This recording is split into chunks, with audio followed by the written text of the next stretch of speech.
নমস্কাৰ ছাত্ৰ ছাত্ৰীসকল ই কক্ষালৈ তোমালোকক স্বাগতম জনাইছো মই তোমালোকৰ পৰিণীতা মেম আজি মই তোমালোকৰ ইতিহাস খণ্ডৰ অন্তৰ্গত 12 নম্বৰ পাঠটি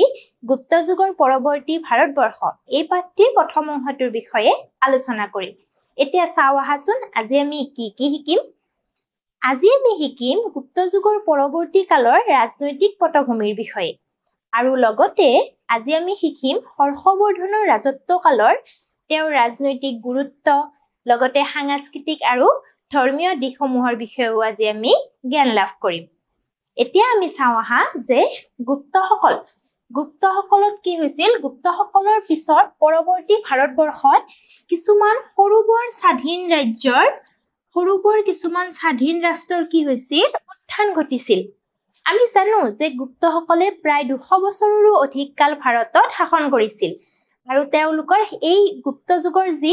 শাসনৰ পতন ঘটিছিল পতনৰ পিছত কি হ'ল ভাৰতবৰ্ষত সৰুবৰ কিছুমান স্বাধীন ৰাষ্ট্ৰৰ উত্থান ঘটিছিল এই মেপখন দেখিছা মেপখন চোৱা এই মেপখনৰ কি সৰুবৰ ৰাষ্ট্ৰৰ উত্থান ঘটিছিল গোটেইবোৰ দিয়া আছে দেখিবা এই উত্তৰ ফালে কি আছে এখন ভাৰত এটো ভাৰতৰ সীমা এই ভাৰতৰ সীমাত কি আছে চোৱা এইখন দেখিছা বিন্ধ্য পৰ্বত দেখিছানে এই বিন্ধ্য পৰ্বতৰ ওপৰত যিখিনি আছিল থানেশ্বৰ কৌনজ পাটলিপুত্ৰ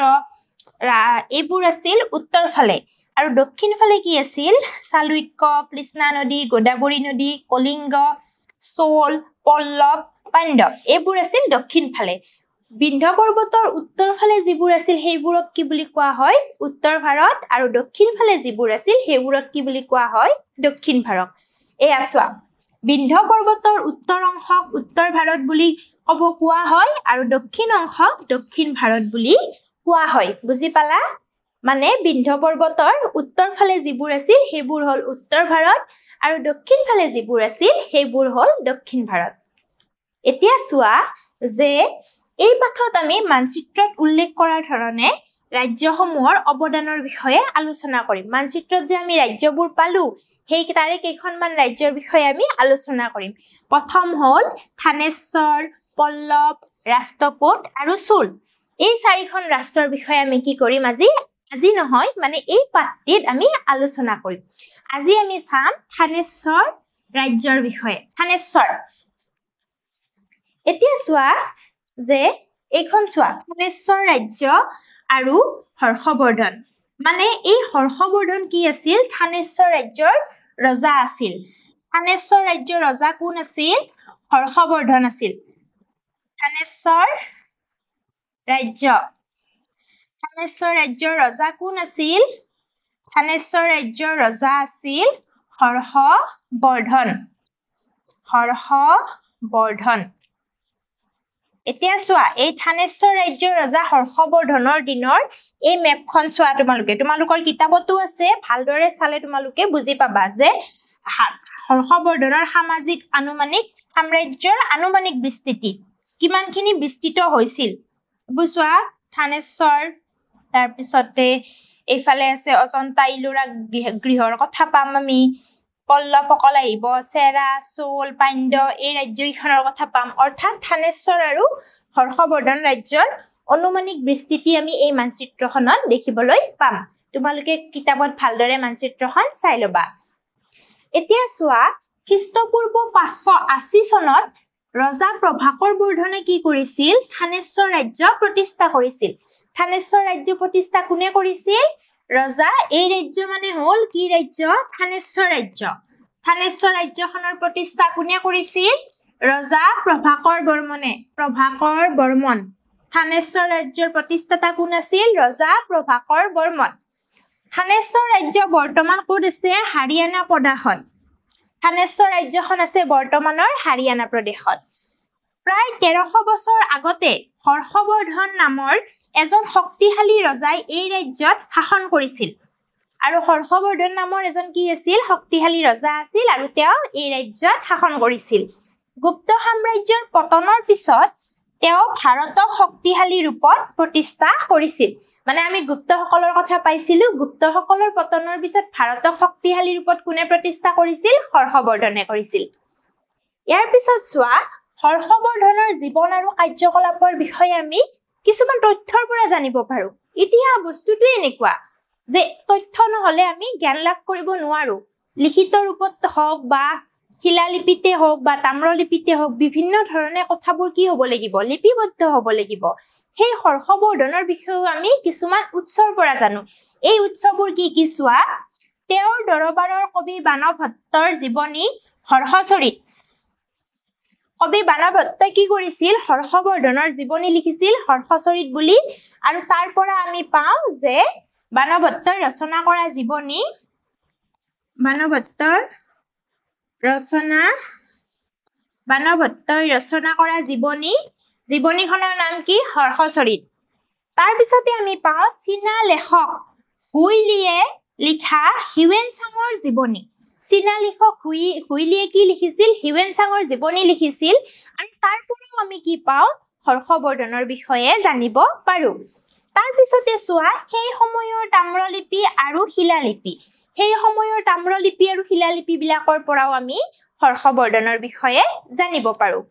ইয়াৰ পিছতে চোৱা এই সমলসমূহৰ পৰা জনা যায় যে হৰ্ষবৰ্ধন আছিল প্ৰাচীন ভাৰতৰ এজন মহান সম্ৰাট এই যে আমি সমলবোৰ পালো হৰ্ষচৰিত পালো হুইলিয়ে লিখা হৰ্ষবৰ্ধনৰ জীৱনীৰ কথা পালো তাম্ৰলিপি শিলালিপিৰ কথা পালো সেইবিলাকৰ পৰা আমি কি জানিব পাৰো যে হৰ্ষবৰ্ধন আছিল এজন মহান সম্ৰাট মহান আছিল আৰু তেওঁ আছিল এজন সুদক্ষ যোদ্ধা এজন সুশাসক সুপণ্ডিত আৰু বিদ্যানুৰাগী যোদ্ধাও আছিল সুশাসকো আছিল আৰু বিদ্যানুৰাগীও আছিল ইয়াৰ পিছত আকৌ আমি জানিব পাৰো যে প্ৰভাকৰ বৰ্ধনৰ মৃত্যুৰ পিছত তেওঁৰ জ্যেষ্ঠ পুত্ৰ কোন আছিল ৰাজ্যবৰ্ধন প্ৰভাকৰ বৰ্ধনৰ জ্যেষ্ঠ পুত্ৰ কোন আছিল ৰাজ্যবৰ্ধন তেওঁ কি কৰে শাসনত বহে তাৰ পিছত কি হয় ৰাজ্যবৰ্ধনৰ ভগ্নী ৰাজ্যবৰ্ধনৰ ভগ্নী কোন আছিল ৰাজশ্ৰী আছিল তেওঁ কি কৰে তেওঁ কনৌজৰ ৰজা গ্ৰহবৰ্মনৰ লগত বিয়া হৈছিল কনৌজৰ ৰজা গ্ৰহবৰ্মনৰ লগত তেওঁ কি কৰা হয় বিয়া দিয়া হয় তাৰ পিছত কি কৰে গ্ৰহবৰ্মনক মালৱাৰ ৰজা দেৱগুপ্ত আৰু গৌড়ৰ ৰজা শশাংকই মিলি হত্যা কৰিছিল আৰু ৰাজ্যবৰ্ধনে কি কৰে ভগ্নীপতিৰ মৃত্যুৰ প্ৰতিশোধ লবলৈ যাওঁতে শশাংকই তেওঁক হত্যা কৰিছিল মানে কি হ'ল চোৱা প্ৰভাকৰ বৰ্ধনৰ পুত্ৰ কোন আছিল ৰাজ্যবৰ্ধন আৰু ৰাজ্যবৰ্ধনৰ ভগ্নী কোন আছিল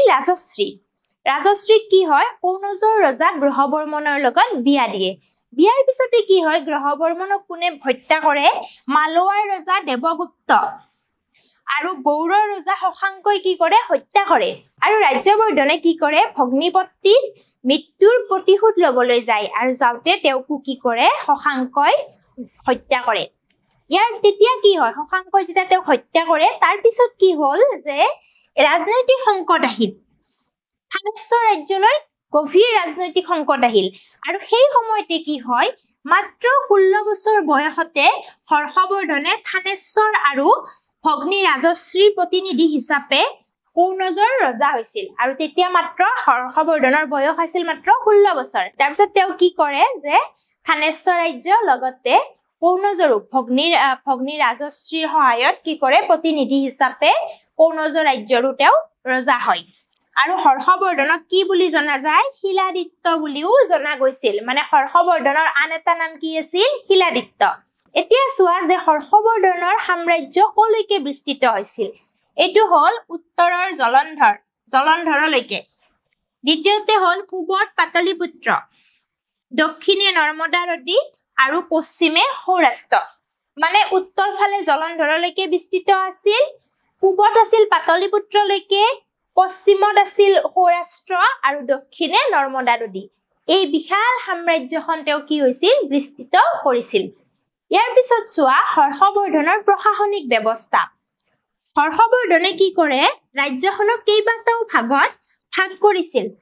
ৰাজ্যখন ভালদৰে শাসন কৰিবলৈ কেইবাটাও ভাগত ভাগ কৰিছিল তাৰ ভিতৰত হ'ল প্ৰদেশ ভুক্তি বিষয় আৰু গাঁও প্ৰদেশ ভুক্তি বিষয় আৰু গাঁও এই চাৰিটা ভাগত তেওঁ কি কৰিছিল তেওঁ ৰাজ্যখন ভাগ কৰিছিল এই ভাগবিলাক ভালদৰে চলাবৰ বাবে তেওঁ কি কৰিছিল মন্ত্ৰী আৰু বিষয়া নিয়োগ কৰিছিল আজিকালিৰ দৰে এই দপ্তৰ মানে তেওঁ যে ভাগ কৰিছিল এই ভাগবোৰ যাতে ভালদৰে ৰাজ্যখনৰ গোটবোৰ যাতে ভালদৰে পৰিলক্ষিত হয় বা ভালদৰে শাসন কৰিব পাৰে তাৰ কাৰণে তেওঁ কি কৰিছিল মন্ত্ৰী বিষয়া নিয়োগ কৰিছিল হৰ্ষবৰ্ধনে কৃষক আৰু ব্যৱসায়ীসকলৰ ওপৰত কৰ কাটল সংগ্ৰহ কৰিছিল মানে কৃষক আৰু ব্যৱসায়ীসকলৰ পৰা তেওঁ কি লৈছিল কৰ লৈছিল আৰু তেওঁলোকে কৃষিৰ কিমান অংশ দিব লাগিছিল 6/1 অংশ মানে যদি 6 ভাগ হয় সেই মানে ধৰি লোৱা যিমানখিনি উৎপাদন হ'ব উৎপাদনৰ 6টা ভাগ কৰি 1 ভাগ কি কৰিব লাগিব ৰজাক কৰ হিচাপে দিব লাগিব ইয়াৰ পিছত চোৱা ধৰ্মীয় অৱদান হৰ্ষবৰ্ধনৰ ৰাজত্বকালৰ ধৰ্মীয় অৱদান সম্ৰাট হৰ্ষবৰ্ধন এজন ধৰ্মনিৰপেক্ষ আছিল তেওঁ কি আছিল ধৰ্মনিৰপেক্ষ ৰজা মানে তেওঁৰ ৰাজত্বকালত সকলো ধৰ্ম গ্ৰহণ কৰিব পাৰে ধৰ্মীয় স্বাধীনতা আছিল একো বাধ্যবাধকতা নাছিল ধৰ্মৰ ক্ষেত্ৰত তেওঁ একো বাধ্যবাধকতা গ্ৰহণ কৰা নাছিল তেওঁ আছিল মূলতঃ শৈৱপন্থী কিন্তু তেওঁ বৌদ্ধ ধৰ্মৰো পৃষ্ঠপোষক আছিল আৰু বৌদ্ধ ধৰ্ম পৃষ্ঠপোষক কৰিবৰ কাৰণে তেওঁ কি কৰিছিল বৌদ্ধ মহামেল অনুষ্ঠিত কৰিছিল অৰ্থাৎ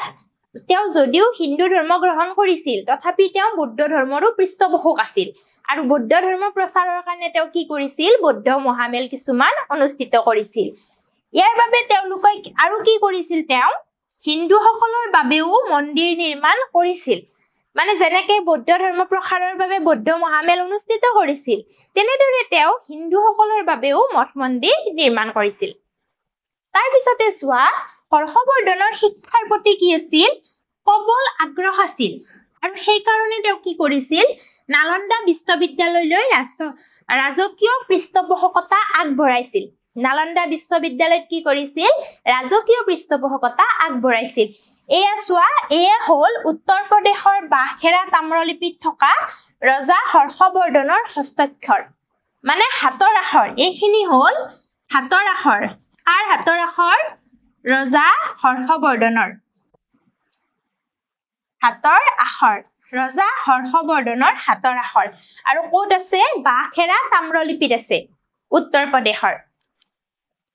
ইয়াৰ পিছতে চোৱা বাণভট্ট হৰ্ষবৰ্ধনৰ বাণভট্ট কোন আছিল হৰ্ষবৰ্ধনৰ ৰাজকবি আছিল আৰু তেওঁ হৰ্ষচৰিত আৰু কাদম্বৰী ৰচনা কৰিছিল ৰজা হৰ্ষবৰ্ধনৰ ৰাজকবি কোন আছিল বাণভট্ট আৰু তেওঁ কি ৰচনা কৰিছিল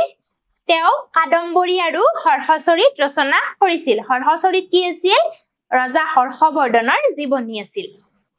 সম্ৰাট হৰ্ষবৰ্ধনৰ পৃষ্ঠপোষকতাত জাতকমালা ৰচনা কৰা হৈছিল তেওঁৰ পৃষ্ঠপোষকতাত আৰু কি ৰচনা কৰা হৈছিল জাতকমালা ৰজা হৰ্ষবৰ্ধনৰ পৃষ্ঠপোষকতাত কি ৰচনা কৰা হৈছিল জাতকমালা ইয়াৰ পিছতে চোৱা ৰজা হৰ্ষবৰ্ধনেও নিজেও 3খন উল্লেখযোগ্য পুথি ৰচনা কৰিছিল নামটো চোৱা নাগানন্দ ৰত্নাৱলী আৰু প্ৰিয়দৰ্শিকা এই 3খন হ'ল তেওঁৰ নিজৰ উল্লেখযোগ্য পুথি নাগানন্দ প্ৰিয়দৰ্শিকা আৰু ৰত্নাৱলী নাগানন্দ প্ৰিয়দৰ্শিকা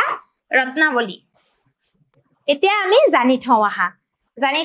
চোৱা গুপ্ত যুগৰ সময়ছোৱাত ভাৰতবৰ্ষৰ পূব প্ৰান্তত কামৰূপ ৰাজ্য আছিল আৰু এই সময়ছোৱাতে কামৰূপখন কি আছিল ৰাজ্য আছিল গুপ্ত যুগৰ সময়ছোৱাত ভাৰতবৰ্ষৰ